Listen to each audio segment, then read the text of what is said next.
তামিম ইকবাল খান জাতীয় দলের ক্রিকেটার থেকে এখন আছেন বোর্ড সভাপতির ভূমিকায়। ব্যাট হাতে তামিম বহু ম্যাচ জিতিয়েছেন বাংলাদেশকে। ওপেনার তামিম যখন বোর্ড সভাপতির চেয়ারে বসে আছেন তখনও সবাইকে মুগ্ধ করেছেন তামিম নিজের নতুন সিদ্ধান্তগুলো দিয়ে। তামিম ইকবাল খান পাচ্ছেন এর স্বীকৃতিও প্রয়াত বাংলাদেশের সাবেক প্রধানমন্ত্রী ও বিএনপির সাবেক চেয়ারপারসন বেগম খালেদা জিয়ার স্মরণে। বেগম জিয়া স্মৃতি স্বর্ণ পদক পেতে যাচ্ছেন জাতীয় দলের সাবেক এই ওপেনার।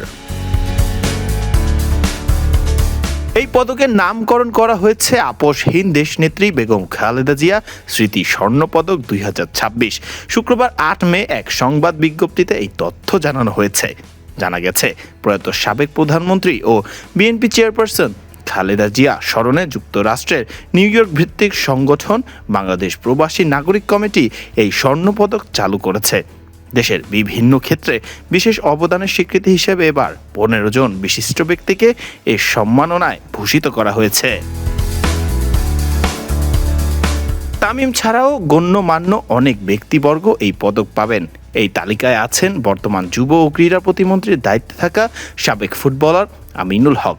এছাড়া পুরস্কার প্রাপ্তদের তালিকায় রয়েছেন বিএনপি মহাসচিব এবং বাংলাদেশ স্থানীয় সরকার পল্লী উন্নয়ন ও সমবায় মন্ত্রী মির্জা ফখরুল ইসলাম আলমগীর, বিদ্যুৎ ও জ্বালানি মন্ত্রী ইকবাল হাসান মাহমুদ টুকু, মহিলা ও শিশু বিষয়ক মন্ত্রী ডক্টর AZM জাহিদ হোসেন, প্রধানমন্ত্রী তারেক রহমানের উপদেষ্টা মাহাদি আমিন ও ইসমাইল জবিউল্লাহ। এছাড়াও এই তালিকায় রয়েছেন বাসসের ব্যবস্থাপনা পরিচালক কামাল উদ্দিন সবুজ, মায়ের ডাক সংগঠনের সানজিদা ইসলাম তুলি, সাহিত্যিক ডক্টর মাহবুব হাসান, সাংবাদিক আশরাফ কায়সার, শিল্পপতি ডক্টর আবুল কাশেম হায়দার, ব্যবসায়ী আব্দুল হক এবং খালেদা জিয়ার ব্যক্তিগত সহকারী ফাতেমা বেগম। বাংলাদেশ ক্রিকেটকে অনেক কিছুই দিয়েছেন তামিম, এখনও দিয়ে যাচ্ছেন সভাপতি হয়ে।